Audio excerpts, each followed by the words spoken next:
Hi, young people of Tracy. My name is Nancy Young. I'm your mayor here in Tracy, and I'm also a mom. I have 4 kids that graduated all from West High School, and I've run mentor programs here for many years because you matter. You matter to us. We love you. We care about you. We need you.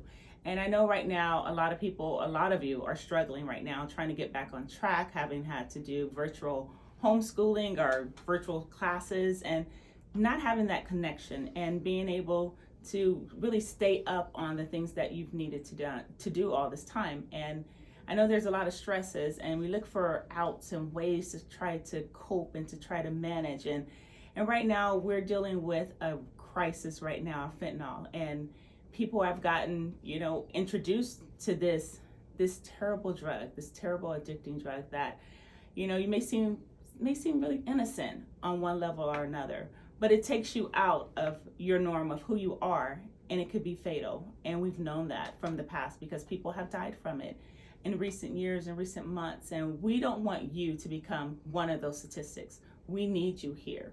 We need you to be focused and to find whatever avenue, whatever connection that you need to have that resource, whether it's a teacher, whether it's a friend, whether it's your mom or your dad, our friend, whoever it is.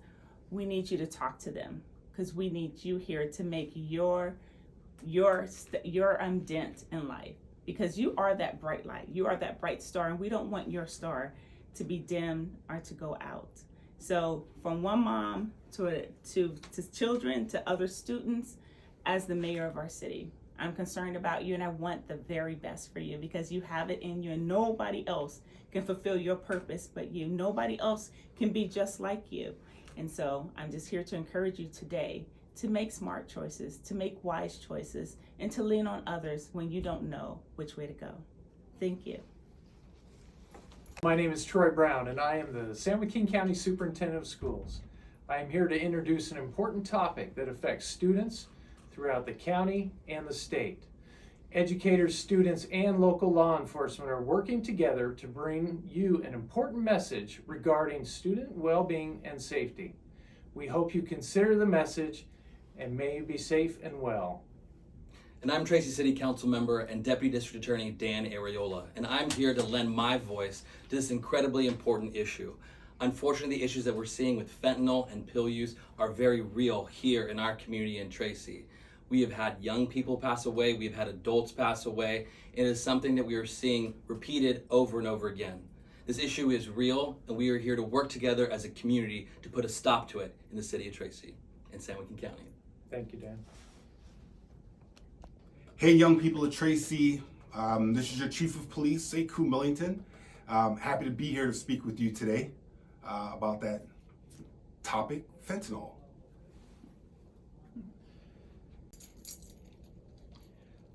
What makes fentanyl so dangerous?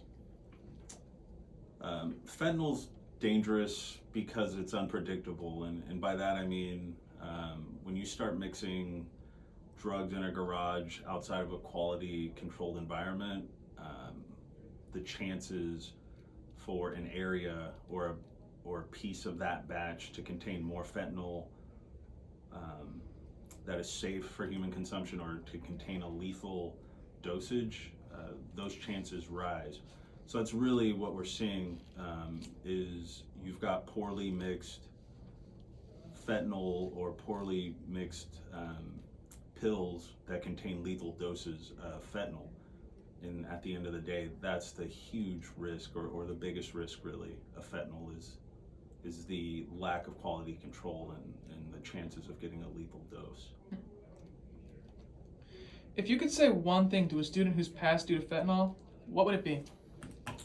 Well, really what I would tell anyone considering using any drug really is, A, consider the risk. We've heard the phrase fentanyl is forever.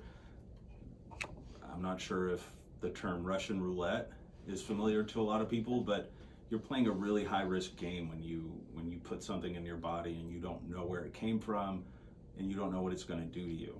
And at the end of the day, we've seen young people in our city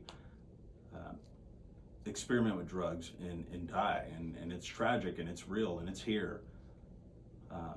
I would tell them to truly consider everyone they love and what they want to do with their lives, and the fact that drugs could take that away, not only take them away from their loved ones, but it could take away all of their potential and really cost them everything, and by everything we mean their lives.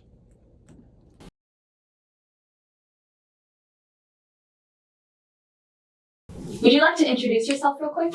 Sure. My name is Stephen Millar. I'm a pediatrician.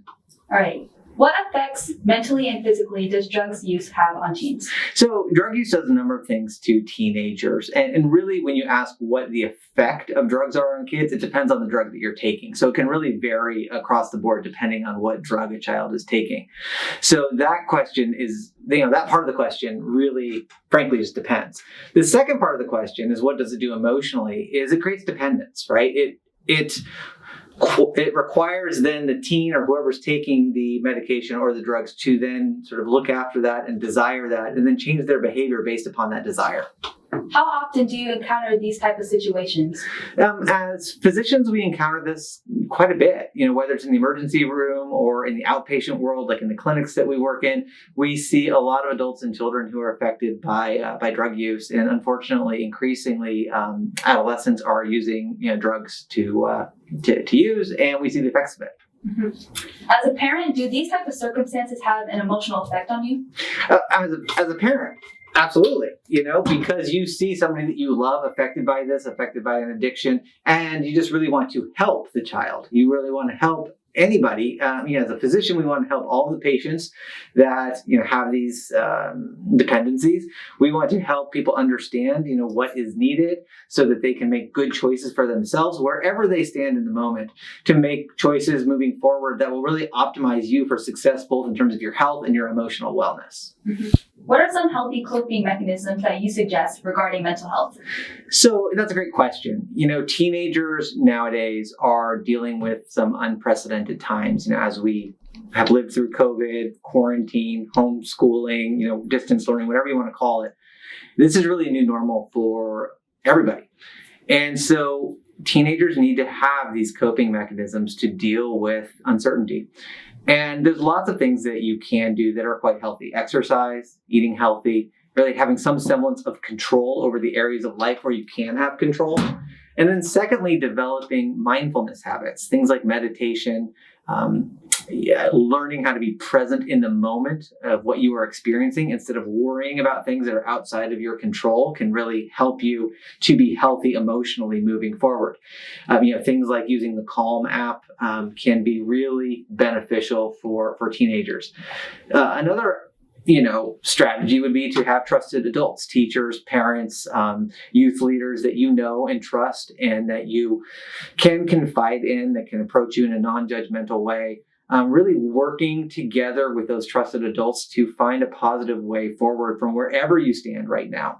So, that's what everybody wants. Whether it be your parents or trusted adults or teachers, they all want you to succeed and to be well. Part of that is on you. Part of it is developing those strategies that help you to be well. But then also part of it is trusting those around you to with your own well-being so that you can grow as well.